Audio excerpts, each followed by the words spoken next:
सभी जानते हैं कि मनुष्य एक सामाजिक प्राणी है। मनुष्य समाज में ही रहना पसंद करता है।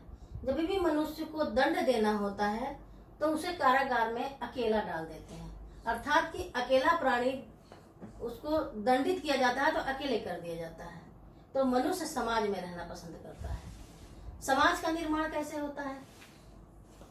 जब व्यक्ति अपने धीरे धीरे धीरे धीरे समूह, कई व्यक्ति मिलकर के एक समूह बनाते हैं और फिर समूह से कई समूह मिलकर के एक समाज बनाते हैं। जब हमारी आवश्यकताएं बढ़ती है, हम उन आवश्यकताओं की पूर्ति के लिए दूसरे समूहों से संपर्क करते हैं।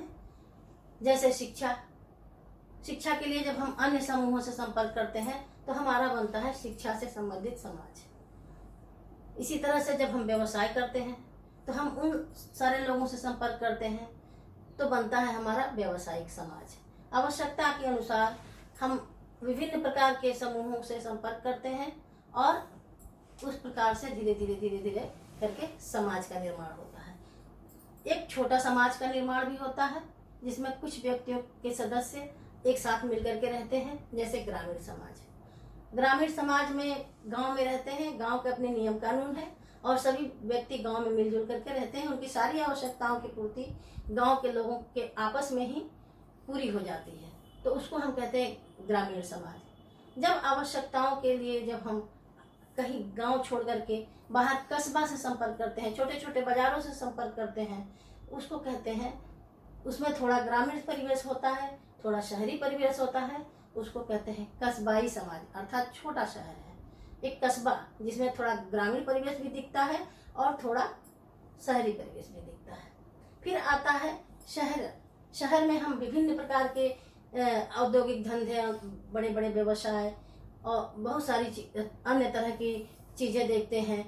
तो जाकर के वहाँ हमारा जीवन स्तर औद्योगिक क्षेत्रों से भी प्रभावित होता है, व्यवसाय से प्रभावित होता है। हम और उससे भी बड़े समाज जैसे नगरीय समाज, महानगरीय समाज, उनसे संपर्क में आते हैं तो हमारा न वो ग्रामीण परिवेश रह जाता है, न बहुत महानगरीय परिवेश रह जाता है, वो शहरी क्षेत्र हो जाता है। अर्थात कि महानगर से छोटा और गांव से बड़ा। तो शहरी समाज, उसके बाद नगरीय समाज, फिर महानगरीय समाज। तो जब हम महानगर, कई पूरे देश के बड़े बड़े जगहों से, हर अन्य क्षेत्रों से लोग आ जाते हैं, हम विदेशों से संपर्क में आ जाते हैं। वहाँ बंदरगाह होता है जहाँ हमारे आवागमन के साधन विदेशों से होता है, हवाई अड्डा होता है जहाँ से हम हवाई जहाज के द्वारा विभिन्न देशों में यात्रा करते हैं। तो कई देशों के संपर्क, वहाँ उनका व्यवसाय होता है, कई देशों से संपर्क होता है, वहाँ उसी प्रकार के व्यवसाय, उद्योग, धंधे आगे बढ़ते हैं। तो पूरे विश्व से लोग जब वहाँ हमें देखने को मिलते हैं, पूरे विश्व का व्यवसाय मिलता है। जनसंख्या के आधार पर नगरीय, महानगरीय, ग्रामीण, कस्बा, इन सब का निर्माण होता है। तो इस प्रकार से हमारे समाज सूक्ष्म से लेकर के, छोटे से लेकर के और धीरे धीरे धीरे धीरे बृहद होता जाता है। हमारे समाज शास्त्रियों ने अपने जो अध्ययन है उसमें उन्होंने सावयवी सिद्धांत को दिया है।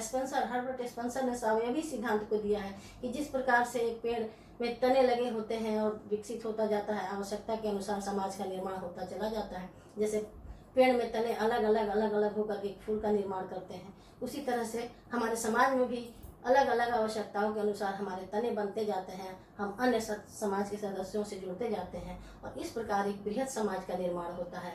भारतीय संदर्भ में देखें तो वो भारतीय समाज जो हमारे पूरे देश को लेकर के चलता है। जहाँ हम गांव से थे, हम ग्रामीण समाज में थे, नगरीय समाज में थे, महानगरीय समाज में थे और फिर आते हैं भारतीय समाज के सदस्य बनते हैं। तो इस प्रकार हमारे समाज का निर्माण होता है, एक सूक्ष्म से, छोटे से स्तर से लेकर के और फिर बृहद स्तर तक। हम जब विदेशों में जाते हैं तो हमसे पूछा जाता है आप कौन हैं, तो हम भारतीय अपने आप को बताते हैं। तो इस प्रकार से एक देश का निर्माण होता है, एक राष्ट्र का निर्माण होता है। हम उस राष्ट्रवादी समाज के सदस्य होते हैं। इस प्रकार से हमारे समाज का